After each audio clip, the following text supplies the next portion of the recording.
Аз съм на 21 години. Млада съм, да. Млада съм, никога не съм си представяла, че на 21 година ще бъда учител.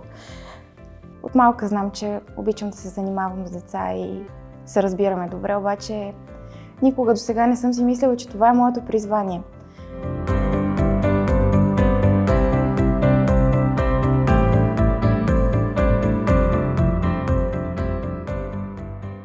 Около 90% от нашето население и децата в детската градина са от ромски произход.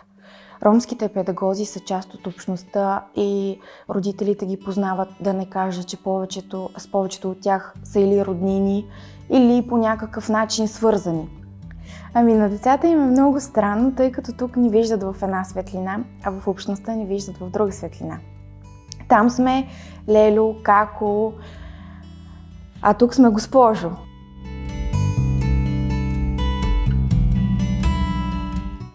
Ами децата ни се радват по принцип, обаче понякога се налага и да се караме и те не са доволни от това, тъй като все пак са деца.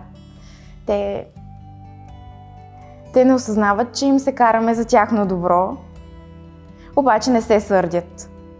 Не се сърдят, за момента се сърдят и са нацупани, обаче после толкова бързо им минава и се гушкат, а пък и ние няма как да им се сърдим. Колкото и да ни ядосват, те са нашите деца.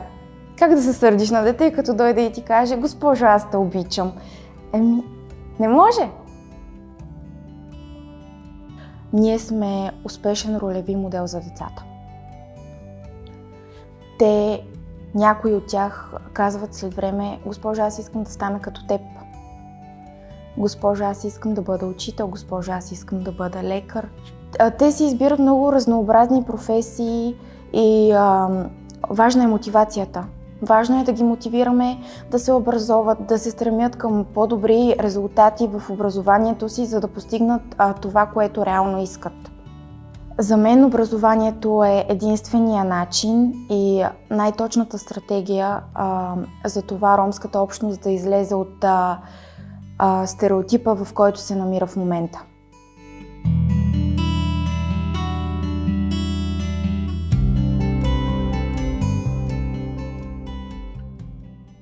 Инициативата Млади ромски педагози смятаме, не само аз, всички тук работещи учители, че е много добра, защото имаме нужда.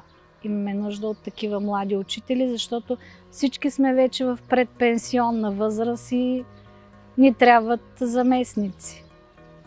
Винаги са се допитвали до нас, помагат ни в работата с децата, което също много им помага за тяхната работа и са много добри. Когато децата виждат учителите от ромски произход, се чувстват по-спокойни, по-добре се чувстват определено. Имахме много деца, които не бяха посещавали детска градина, особено в малките групи.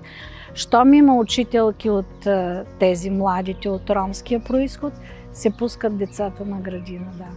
Ключето към тази интеграция, мисля, че самото отношение на родителите към институцията детска градина. Това е най-важно.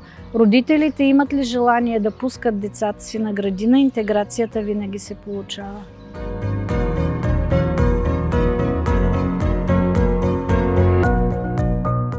Много обича госпожите си и аз от това съм много доволна, защото детето ми иска и обича градината. Това е най-важното. Има си любимка сред тях, даже две. Едната е госпожата Тошка, другата е госпожа Рая. Тех много ги обича. Самото дете в начален стадий на израстване, той създава така наречените навици. И след това вече израства към една стълбичка до образованието. Той знае, че като стане трябва да отиде примерно на детска градина. Там днес ще напишат числото 1, примерно, или буквичката А. На следващия ден ще му бъде по-интересно.